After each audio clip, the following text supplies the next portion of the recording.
In California, a transgender inmate, assigned male at birth and housed in a women's facility, faces serious allegations of sexual assault from fellow female inmates. The case ignited a firestorm, throwing light on the complex intersection of transgender rights and women's safety in the penal system.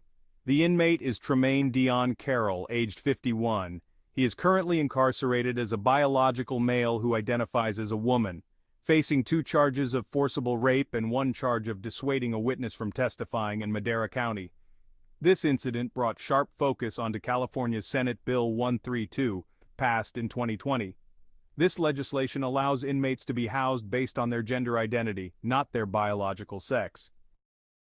SB 132, which went into effect in January 2021, requires the California Department of Corrections and Rehabilitation, CDCR, to ask individuals entering the system their gender identity. It mandates that the CDCR house these individuals in a correctional facility designated for the gender that a transgender, non-binary, or intersex person identifies with. Proponents hailed the law as a significant step towards protecting transgender inmates from harassment and violence. They argued that forcing transgender individuals to live in prisons that don't align with their gender identity subjects them to immense psychological distress and increases their vulnerability to abuse. They pointed to numerous reports of transgender inmates facing physical and sexual assault, as well as verbal harassment, when housed according to their biological sex. For them, SB 132 represented a crucial move towards recognizing and respecting the human rights of transgender individuals, even within the confines of prison. However, critics argue that SB 132 prioritizes the self-proclaimed gender identity of some inmates over the safety and well-being of others, particularly women. They express concern that the law could be easily exploited by predatory individuals seeking to gain access to vulnerable populations. Some critics, including women's groups and legal experts, have raised concerns that male inmates could falsely claim a transgender identity to be transferred to women's prisons, putting female inmates at risk of sexual assault and violence. The California case, with its allegations of rape, has only amplified these fears.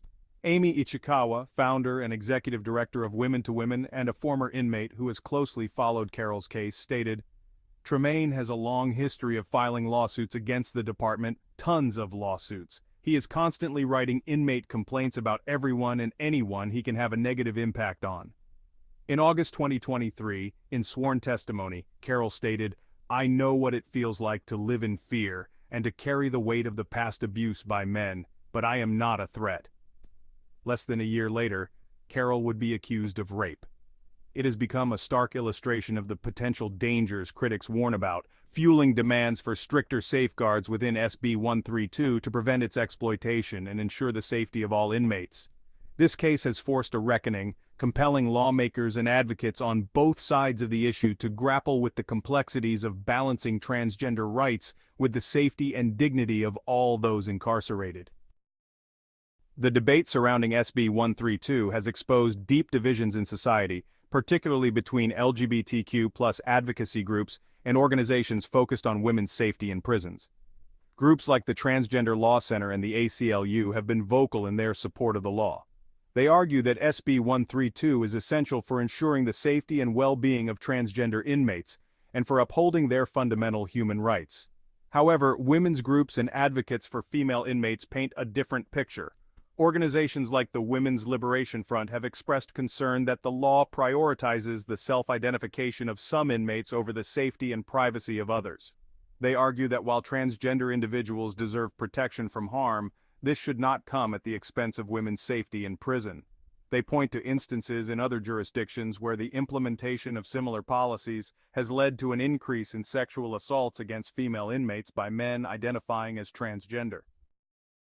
Legal challenges raise complex questions about the interpretation of the Constitution and the balance between competing rights. Courts will have to grapple with the question of whether SB 132, in its current form, adequately addresses the concerns about women's safety while upholding the rights of transgender inmates.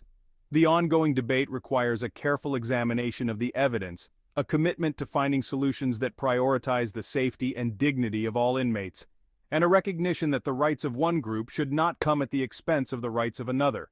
This conversation is far from over. It presents an opportunity for society to engage in a meaningful and productive dialogue about how to create a more just and equitable criminal justice system for everyone. Thank you for watching till the end. Stand up for free speech and help protect the free exchange of ideas online. Please like and subscribe to help us reach more viewers.